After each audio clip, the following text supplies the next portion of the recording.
Halo, perkenalkan nama saya Ardiana, NIM 19100611641, kelas B10, mata kuliah Pendidikan Multikultur, dosen pengampu Fusnika MPD. Ini merupakan tugas akhir semester. Nah, di sini kita akan mempelajari mata pelajaran Agama Katolik kelas 1 SD, tema 4 Gereja, subtema 1 Doa Harian Umat Katolik. Baik, di sini kita akan melihat doa apa-apa saja yang ada di doa harian umat Katolik, dan ini hanya ada beberapa saja yang saya sebutkan. Selanjutnya kita akan melihat doa apa-apa saja yang ada di agama Katolik. Nah, teman-teman, kumpulan doa harian agama Katolik ini ada doa pagi, doa pasrah, hingga ada doa persembahan harian. Doa kehidupan sehari-hari umat Katolik dianjurkan berdoa baik saat mengawali kegiatan maupun sebelum istirahat. Berdoa adalah kebiasaan yang sudah seharusnya dilakukan setiap hari ya teman-teman. Nah, kita lihat lagi ya. Doa Bapa Kami ini merupakan warisan berharga bagi umat Kristen dan umat Katolik ya. Nah, anak-anak, ini merupakan doa tersebut menjadi doa yang pertama yang diajarkan Tuhan Yesus Kristus kita kepada kita dan untuk ke-12 muridnya. Karena itulah doa ini menjadi pedoman bagi umat Kristiani hingga saat ini ya anak-anak. Di sini kita bisa melihat, nah, yang pertama yaitu doa Bapa Kami ini merupakan salah satu doa harian umat Katolik. Yang berikutnya, doa Bapa Kami ini mempersatukan semua doa dalam perayaan Ekaristi, Misa Kudus. Doa Bapa Kami mengingatkan kita akan kebaikan Allah Bapa yang Maha Baik dan Maha Tahu. Doa Bapa Kami ini juga berisi dua kepentingan, yaitu untuk Tuhan dan untuk manusia ya anak-anak. Selanjutnya yaitu doa Bapa Kami ini kita menyebut Allah sebagai Bapa dan kita sebagai anak-anaknya ya. Kita lihat lagi apa yang menjadi pemikiran bagi anak SD dalam berdoa. Nah, seperti yang kita ketahui, anak SD ini belum memahami arti doa secara mendalam ya.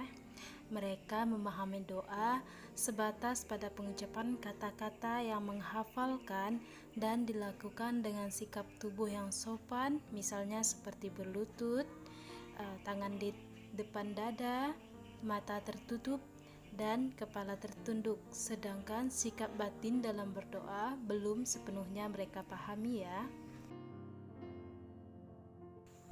Nah, di sini kita akan melihat bagaimana pengertian dari doa itu sendiri, anak-anak. Nah, doa merupakan salah satu cara berkomunikasi dengan Tuhan. Jika kita terbiasa berdoa, kita akan semakin kenal dengan Tuhan ya. Nah, melatih anak untuk terbiasa berdoa berarti mengajak mereka untuk mengadakan komunikasi dengan Tuhan, mengarahkan hati, pikiran dan perasaan hanya kepada Tuhan.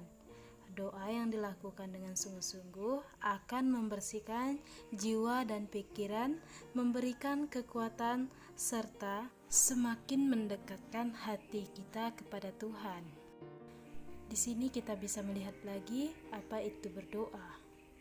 Kita simpulkan lagi apa itu berdoa. Yang pertama, berdoa berarti berbicara dengan Tuhan. Jika berdoa, kita harus penuh hormat dan penuh perhatian. Saat berdoa, kita harus penuh hati, penuh iman, sabar, tulus hati tanpa mencari pujian. Berdoa dengan iman berarti yakin Tuhan mendengarkan doa kita. Sabar berarti tidak tergesa-gesa, tenang dan sopan dalam berdoa ya. Nah, jadi ini merupakan kesimpulan dari berdoa ya teman-teman. Bagi orang beriman, berdoa adalah salah satu kewajiban untuk menghormati Tuhan Pencipta dan Pemberi hidup. Berdoa dapat dilakukan sendiri atau bersama pada setiap saat. Yesus sendiri mengajarkan kita untuk berdoa. Nah, perlu berdoa dan tidak jemu-jemu. Kita lihat pada Lukas bab 18 ayat 1. Cara berdoa yang baik dan benar diajarkan oleh Yesus dalam Matius bab 6 ayat 5 sampai 8. Menurut Yesus, yang penting berdoa adalah sikap batin yang menjiwai doa. Nah, Yesus juga tidak mengharapkan kita menjadi sesuatu kewajiban yang rutin berkala, tetapi sesuatu percakapan yang intim dan mesra kepada Tuhan, layaknya seperti seorang anak dan bapa. Di sini kita akan melihat bagaimana kita menggali pengalaman hidup kita. Nah, berdoa dapat dilakukan kapan saja dan di mana saja ya anak-anak. Umumnya berdoa dilakukan ketika sebelum dan sesudah makan, sebelum dan sesudah tidur, sebelum dan sesudah belajar di sekolah, pada saat ulangan.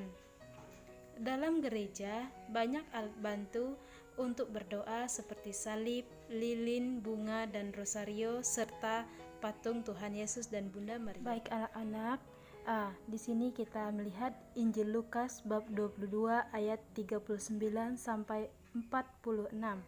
Nah, di sini kita akan membacakan teks saat Tuhan Yesus dan Petrus serta Yohanes berdoa.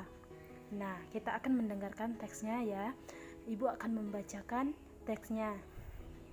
Yesus, marilah kita pergi ke taman Getsemani. Petrus menjawab, baik guru.